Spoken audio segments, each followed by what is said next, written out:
ஓம் சாயிராம். ஓம் சாயிராம். நாட்கள் செல்ல செல்ல உன் மனதில் இருக்கும் பயமும் அதிகரித்து கொண்டே செல்கிறது.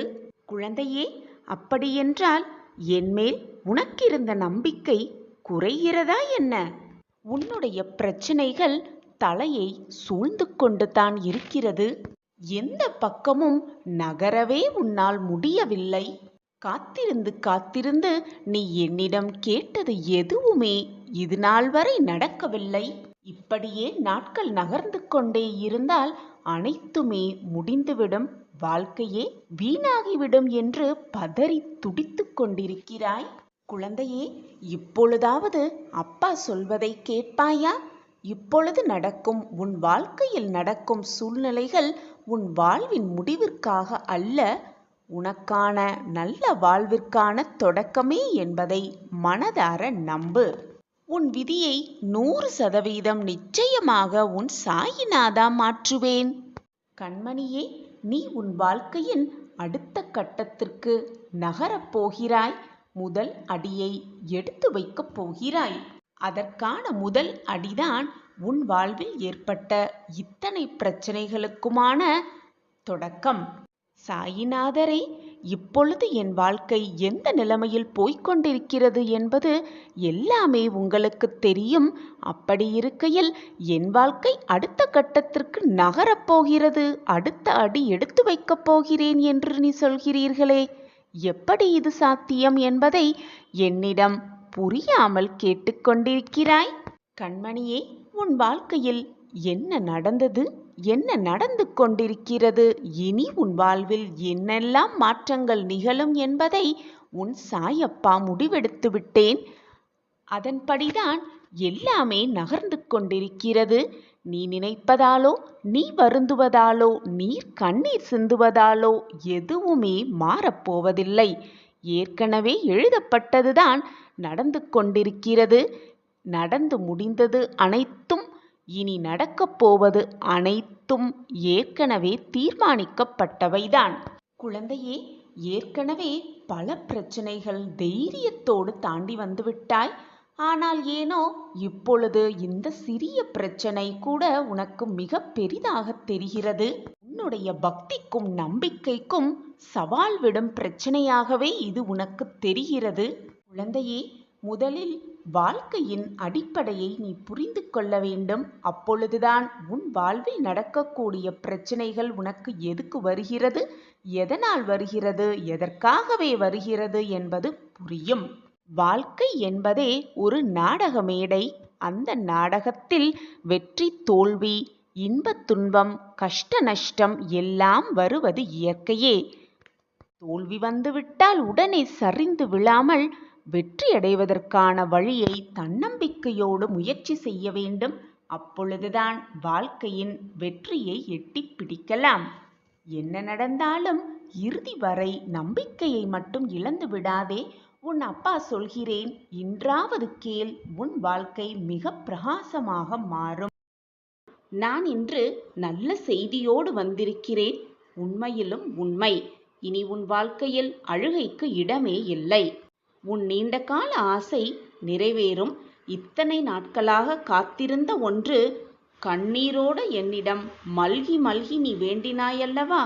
ஆம், அந்த குழந்தை செல்வம், அந்த குழந்தை செல்வத்தோடு தான் உன் சாயப்பா என்று வந்திருக்கிறேன். மகிழ்ச்சியாக பெற்றுக்கொள். உன் மனமும் மடியும் நிறையும். உனக்கான திருமண தேதியோடு வந்திருக்கிறேன். உன்னோடு உன்னை சுற்றி இருப்பவர்களும் உன்னை பார்த்து ஆச்சரியப்படும் அளவிற்கு உன் திருமணம் வெகு விமர்சையாக நடைபெறப் போகிறது. உன் கனவில் நீ நினைத்தது எல்லாம் நடக்கப் போகிறது. சாயப்பாவின் அற்புத லீலைகளை உணரப்போகிறாய். நீ பட்ட துன்பங்கள் அனைத்தும் இன்றோடு முடிந்துவிட்டது என் கண்மணியே. இது நாள் வரை நல்ல வேலை கிடைக்கவில்லையே என்று வருந்திக் கொண்டிருந்தாயே, இதோ உனக்கு தெரிந்த ஒரு நபர் மூலம் நீ எதிர்பார்த்த நல்ல வேலையை உனக்காகவே தருகிறேன். பெற்றுக்கொள்வாயா? கவலைப்படாதே, உனக்கான நல்ல நேரம் தொடங்கிவிட்டது. இனி நீ எதிர்பார்த்த மாதிரி உன் வாழ்வு அமையப் போகிறது. என்றுமே என் ஆசிர்வாதம் உனக்கும் உன் குடும்பத்திற்கும் எப்பொழுதுமே உண்டு என்பதை மறந்துவிடாதே. நீ மிக சுபிக்ஷமாக வாழப்போகிறாய். உனக்கு நல்ல செய்தி, நீண்ட நாட்களாக நீ ஏங்கியிருந்த ஒரு நல்ல செய்தி கூடிய விரைவில் உன் காதுகளில் உன் செவிகளில் வந்து எட்டும். வாழ்க்கையில் நீ சந்திக்கும் அத்தனை பிரச்சனைகளும் உனக்கு ஒரு புத்தகமாக இருக்கிறது. ஒவ்வொரு புத்தகத்திலும் நீ அனுபவிக்கும் கண்ணீர், சந்தோஷம், ஆனந்தம், விரக்தி, வறுமை, இன்பம், துன்பம், மகிழ்ச்சி எல்லாம் அடங்கி இருக்கிறது. அந்த பக்கங்களில் நீ மட்டும் இடம்பெற மாட்டாய். உன்னுடைய எல்லா உறவுகளும் எல்லா கதாபாத்திரங்களும் அதில் இடம்பெறத்தான் செய்யும். அவர்களால் உனக்கு கிடைத்த அன்பு, கிடைக்காத அன்பு, நிலையில்லாத அன்பு, உண்மையான அன்பு என பல பரிமாணங்கள் இடம்பெற்றிருக்கும். ஒரு அன்பு நம்மை விட்டு விலகும் பொழுது நமக்கு ஏற்படும் வலி, ஒரு அன்பு நமக்கு கிடைக்கும் பொழுது நம் மனதிற்கு ஏற்படும் ஆறுதல் என்று வாழ்க்கை பல வண்ணங்களாகத்தான் இருக்கும். இவற்றையெல்லாம் நான் அனுபவிக்க விரும்பவில்லை, இவற்றையெல்லாம் நான் பார்க்க ஆசைப்படவும் இல்லை என்று நீ சொன்னால் கூட அது உன் கையில் இல்லை. வாழ்க்கை என்பது ஏற்கனவே தீர்மானிக்கப்பட்டவை. நடப்பவை நடந்தே தீரும். நமக்கு என்று எழுதப்பட்டது நமக்கு வந்தே தீரும். யார் யார் உன் வாழ்க்கையில் அனுபவிக்க வேண்டும் என்று, உன் அருகில் நீ வாழ வேண்டும் என்று தீர்மானிப்பது சாயிநாதரே. என்னை மீறி உன் வாழ்க்கையில் எந்த தவறும் நடந்திராது. கலங்காமல் இரு. நீ கேட்ட அத்தனை விஷயமும், நீ பிரார்த்தித்த அத்தனை வேண்டுதல்களும் நிறைவேறும் நேரம் வந்துவிட்டது. இன்று முதல் நீ எடுத்து வைக்கும் ஒவ்வொரு அடியும் வெற்றி படிக்கல்லாக மாறும் என்பதை நம்பு. நிச்சயமாக நான் மாற்றியே காட்டுவேன். உன் துன்பங்கள் இன்றோடு விலகப் போகிறது. உன் பிரச்சனை அனைத்தும் நீங்கப் போகிறது. உன் சந்தோஷ காலம் ஆரம்பமாகப் போகிறது. நீ எதிர்பார்த்த அந்த நல்ல செய்தியோடு உன் சாயப்பா உன் இல்லத்திற்கே வந்துவிட்டேன். சாயப்பாவை வரவேற்று சாயப்பாவிற்கு ஒரு நன்றியை சொல்லிவிட்டு நீ மகிழ்ச்சியாக இரு. அதுதான் எனக்கு வேண்டும். அதை தவிர உன்னிடம் நான் எதையும் விரும்பவில்லை. நீ சந்தோஷமாக இருந்தாலே போதும். என் மனம் குளிரடை. குழந்தையே, நான் உனக்கு கொடுத்த வாக்கை காப்பாற்ற அனைத்து கதவுகளையும் திறந்து விட்டேன். உன் கஷ்டங்களுக்கான கடைசி இரவிது. உன் ஆனந்த காலத்தை திருப்பித் தரப்போகிறேன். சந்தோஷமாக பெற்றுக்கொள் என் குழந்தையே. உன்னுடைய பக்தியிலும் அன்பிலும் எவ்வளவு சோதனைகளை நீ மேற்கொள்கிறாயோ அவ்வளவு தூய்மை நிலை அடைகிறாய் என்பதை புரிந்து கொள். கண்மணியே, உன் வேண்டுதல் அனைத்தும் 100% நிச்சயமாக நிறைவேறும். உன் மனதில் இருக்கும் கஷ்டங்களுக்கு நான் பதில் கூறுகிறேன். இதை ஒருமுறை கேட்டால் உன் எண்ணங்கள் எல்லாம் நிறைவேறும். உன் வாழ்வில் அதிசயம் ஒவ்வொன்றாக நடக்கும்.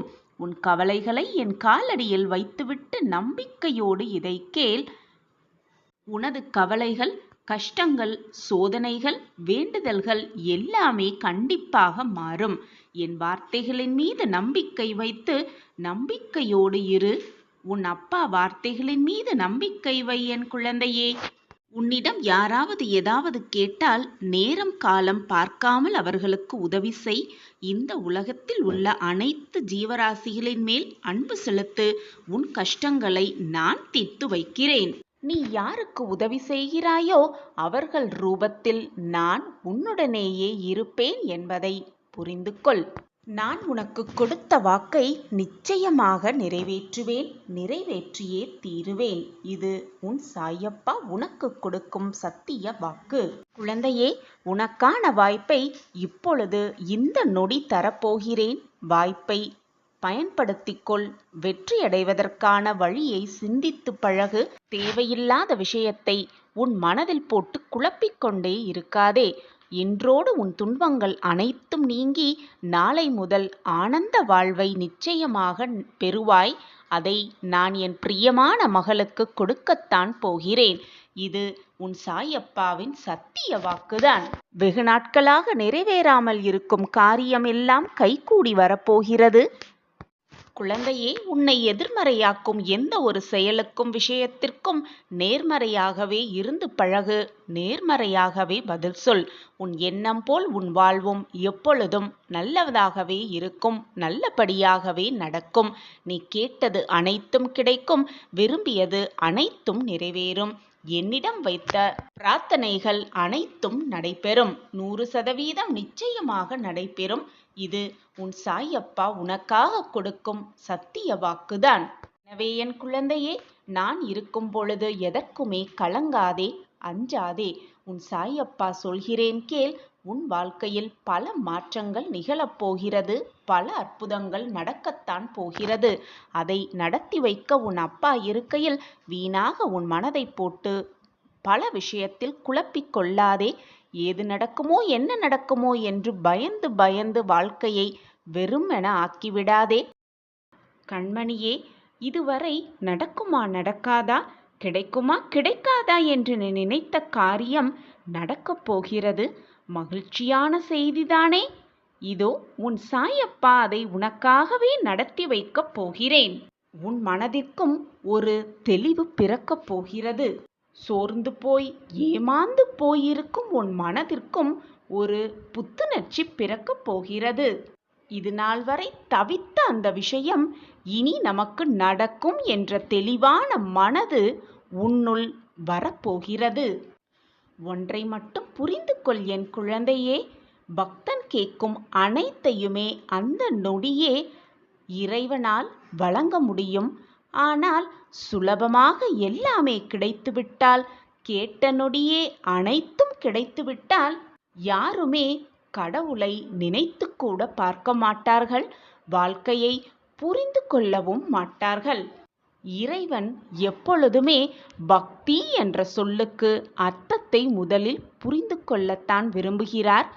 அந்த அர்த்தத்தை புரிந்து கொண்டு வழிபாடு செய்து பின் கிடைக்கும் வெற்றியை தான் கடவுள் ஆத்மார்த்தமாக அந்த பக்தனுக்கு வழங்குகிறார். பின் இதை அனைத்தையும் புரிந்து கொண்ட பின் அனைத்தையும் பக்தன் கேட்கும் அனைத்தையும் வாரி வாரி வழங்குவார் இறைவன். இப்படி இருந்தால்தான் பக்தன் எப்பவுமே கடவுளை விடமாட்டான். பக்தி என்ற சொல்லுக்கு அர்த்தமும் புரிந்துவிட்டது. வழிபாடு என்ற சொல்லுக்கு அர்த்தமும் புரிந்தமையால் பக்தன் எப்பொழுதும் எல்லா நேரமும் எந்த நொடியும் இறைவனை விட்டு விலகவும் மாட்டான். இறைவனை நம்பாமல் இருக்கவும் மாட்டார்கள். பக்தியுடன் வழிபாடோடு நம்பிக்கையோடு இருக்கும் எந்த பக்தனும் அதை புரிந்து கொள்வான். அந்த தருவாயில்தான், அந்த சூழ்நிலையில்தான் நீயும் என் பிரியமான குழந்தையாக இருக்கிறாய். என்னுடைய விசுவாசத்திற்கு உகந்த குழந்தையாகவும் இருக்கிறாய். என்மேல் தீராத விசுவாசத்தோடும் பக்தியோடும் அன்பாகவும் இருக்கிறாய். என் பிரியமான குழந்தைக்கு தேவையான அனைத்தையும், நீ கேட்ட அனைத்தையும், இதுவரை நீ எதிர்பார்த்து காத்திருந்த அனைத்தையும் வாரி வாரி கொடுக்க உன் சாயப்பா புறப்பட்டு விட்டேன். உனக்கான மகிழ்ச்சியான செய்தி, இனிப்பான செய்தியோடு உன் சாயிநாதர் வந்து கொண்டே இருக்கிறேன் உன் இல்லத்தருகில். உனக்கு பக்தியை, வழிபாட்டின் மகிமையை புரிந்து கொள்வதற்காகவே பல இக்கட்டான சூழ்நிலைகள் உனக்கு கொடுக்கப்பட்டது. அனைத்திலும் நீ வென்றுவிட்டாய். இறை வழிபாடு என்ன என்பதையும் உணர்ந்து கொண்டுள்ளாய். இப்பொழுது நீ கேட்பது அனைத்தும் உனக்கு கிடைக்கும். நீ இதுவரை கிடைக்குமா கிடைக்காதா என்று ஏக்கத்தோடு காத்திருந்த விஷயம் அனைத்தும் உனக்காகவே வந்து சேரும்.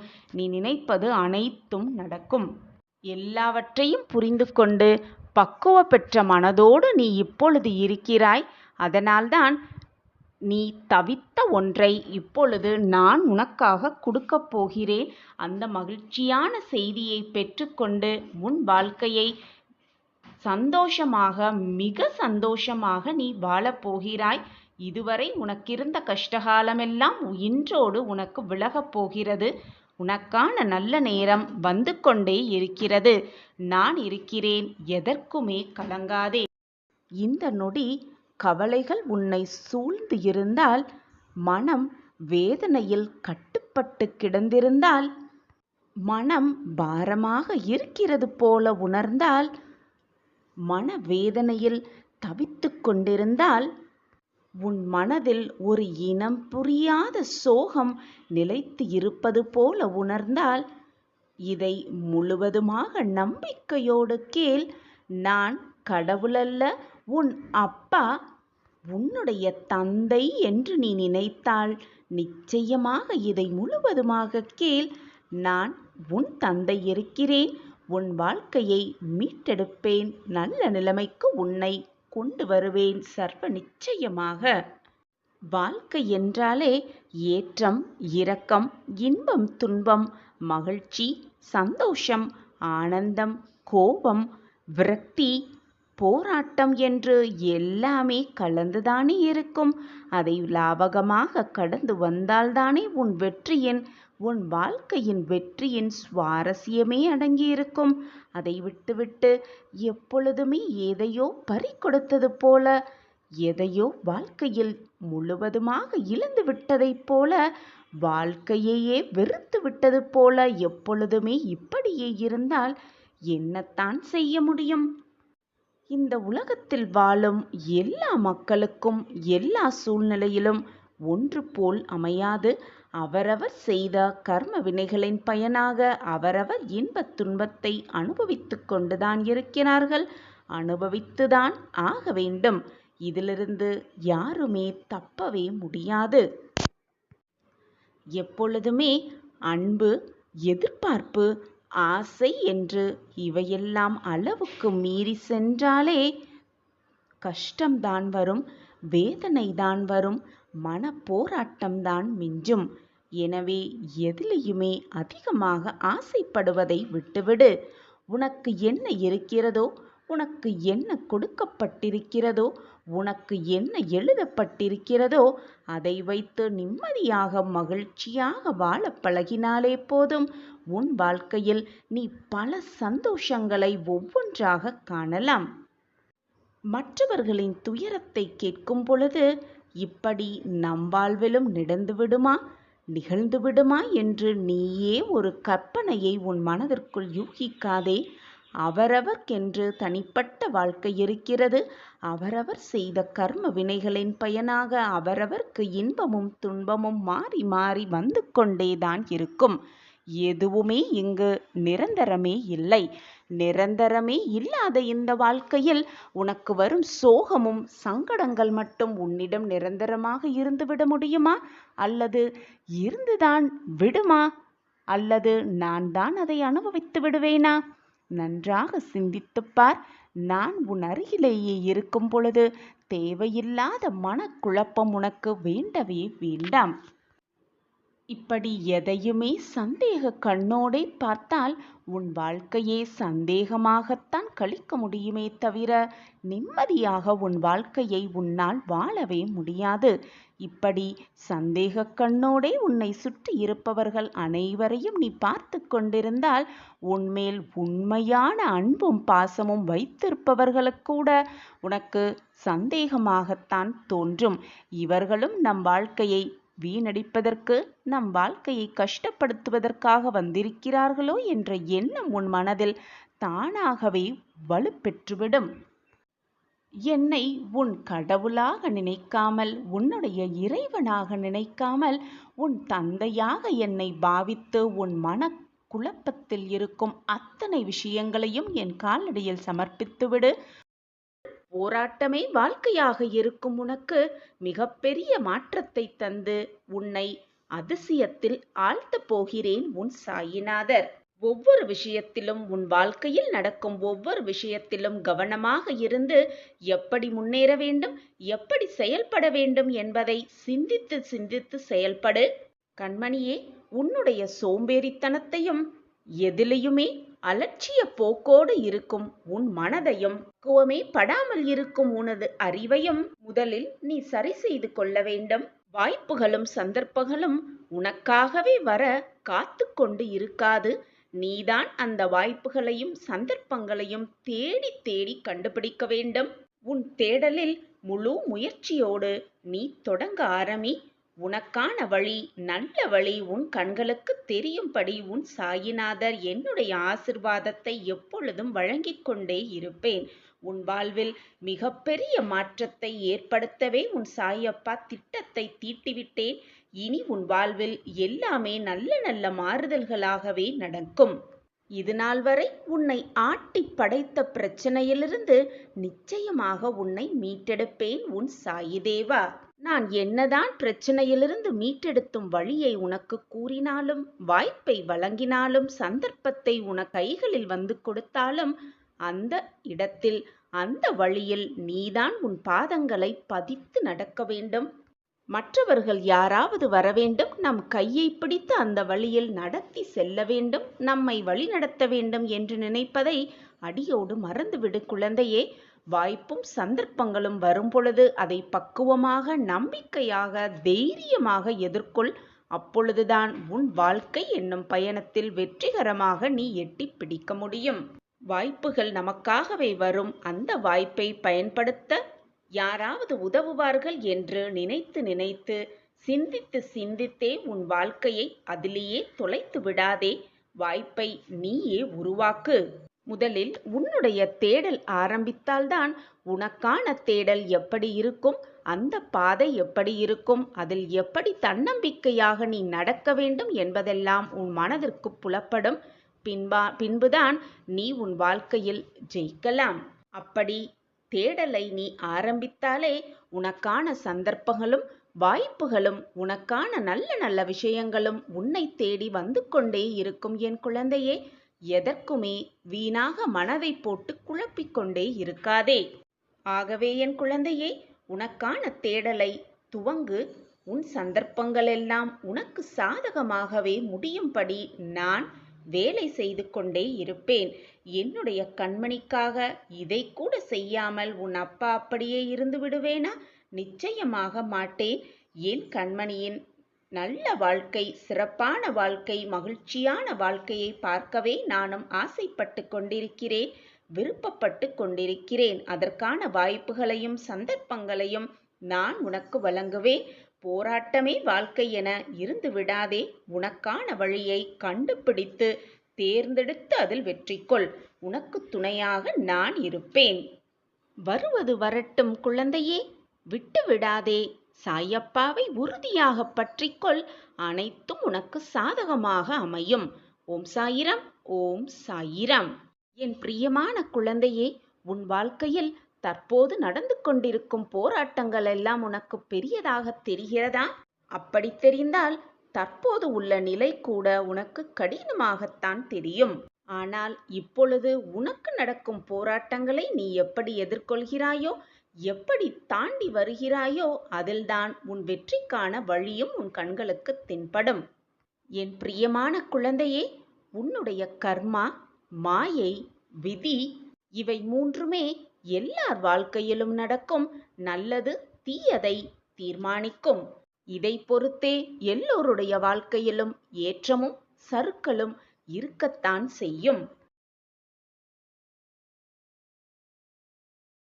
ஒருவர் வாழ்வில் உள்ள மனதில் உள்ள மன தைரியமும் மன நம்பிக்கையும் அப்படி தீர்மானிக்கும் பொழுது அவர் எதிர்கொள்ள வேண்டிய திருப்பங்கள், அவர் எடுக்க போடும் முடிவுகளை பொறுத்தே அந்த வழி வெற்றியின் நோக்கை எட்டி செல்லும்.